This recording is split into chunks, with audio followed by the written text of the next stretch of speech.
तो कैसे हैं आप लोग? उम्मीद करता हूँ बहुत ही अच्छे होंगे। तो आज की इस वीडियो में आप लोग का स्वागत है। तो हम लोगों ने कल पढ़ा था कि नैना सिंह को जो है चोट लगा था बहुत ज़्यादा, तो उससे जो है आज आगे हम लोग कंप्लीट करने वाले हैं और आज जो है हमारा ये चैप्टर कंप्लीट हो जाएगा। फिर जो हमारा कल है, कल और परसों एमसीक्यू और जो है प्रश्नोत्तर हो जाएगा, ठीक है? प्रश्नोत्तर कंप्लीट हो जाएगा। उसके साथ इस चैप्टर को हम लोग अलविदा कह देंगे, ठीक है? फिर जो बचेगा प्रैक्टिस, तो जैसा कि हम लोगों ने कल लाइव क्लास भी किया था और हमारा प्रैक्टिस होते रहेगा, तो कोई टेंशन नहीं है। तो चलिए स्टार्ट करते हैं। जैसा कि कल हमारा चल रहा था कि और हवा ऐसा चल रही थी जैसे कि वाण भट्ट की भाषा में दंत विशोपनाचार्य कहलाती है, ठीक है? फिर आगे क्या दिया है? वजीरा सिंह कह रहा था कि कैसे मन मन भर फ्रांस की भूमि मेरे बूटों से चिपक रही थी जब मैं दौड़ा दौड़ा सूबेदार के पीछे गया था। सूबेदार लहना सिंह से सारा हाल सुन और कागजात पाकर उसकी तुरंत बुद्धि को सराह रहे थे, ठीक है? यानी कि उसकी बुद्धि को चेक कर रहे थे और कह रहे थे कि तू ना होता तो आज सब मारे जाते, ठीक है? और अगर वो नहीं होते तो सारे जन जो है इनके मारे जाते। फिर आगे दिया है, इस लड़ाई की आवाज़ 3 मील दाहिनी ओर की खाई वालों ने सुन ली थी। उन्होंने पीछे से टेलीफोन कर दिया था। वहां से झटपट 2 डॉक्टर और 2 बीमार ढोने की गाड़ियां चली आई। गाड़ियां ढोने वाली चली आई मतलब क्या? एम्बुलेंस, जो कोई 1.5 घंटे के अंदर आ पहुंची। फील्ड अस्पताल से नजदीक था।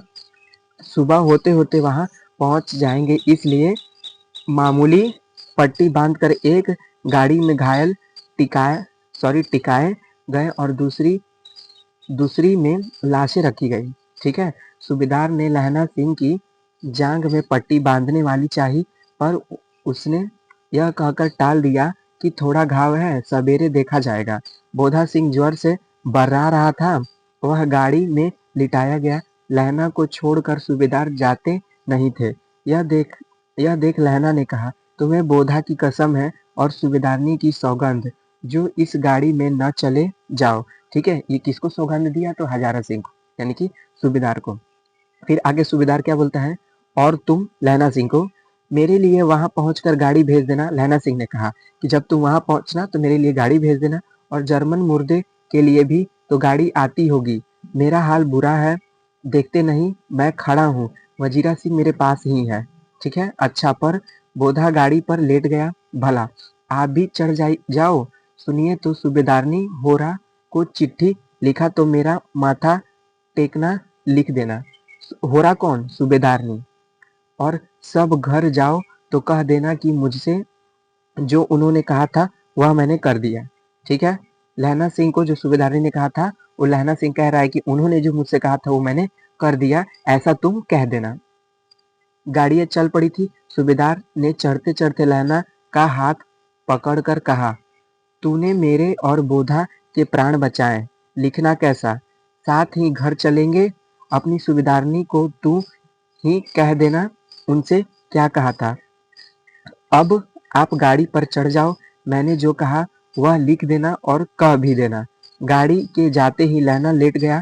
वजीरा पानी पिला दे और मेरा कमरबंद खोल दे तो हर रहा है। अब जो हमारा चौथा भी कंप्लीट हो गया है। अब जो हमारा 5वां खंड है, तो इसमें जो है युद्ध का वर्णन नहीं है, यानी कि 2, 3 और 4 में ही युद्ध का वर्णन था, ठीक है? आगे है, मृत्यु के कुछ समय पहले स्मृतियां बहुत साफ हो जाती है।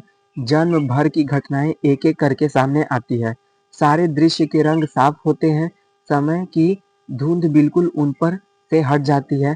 लहना सिंह 12 वर्ष का है। अमृतसर के मामा के घर यहाँ आया है। मामा के घर के यहाँ आया है। ये जो है मृत्यु के समय लहना सिंह की स्मृतियां सब याद कर रही है। दही वाले के यहाँ, सब्जी वाले के यहाँ, हर कहीं उसे एक 8 वर्ष की लड़की मिल जाती है। जब वह पूछता है तेरी कुड़माई हो गई, तब धत कहकर भाग जाती है। एक दिन उसने वैसे ही पूछा तो उसने कहा, हाँ कल हो गई। देखते नहीं यह रेशम के फूलों वाला सालू। सुनते ही लहना सिंह को दुख हुआ, क्रोध हुआ। क्यों हुआ? जब प्रेम किया तो जब उसने सुना तो क्रोध आना जो है जायज बात है, ठीक है? और जो हमारा 1.5 पेज बचा है, तो चलिए कर लेते हैं कंप्लीट।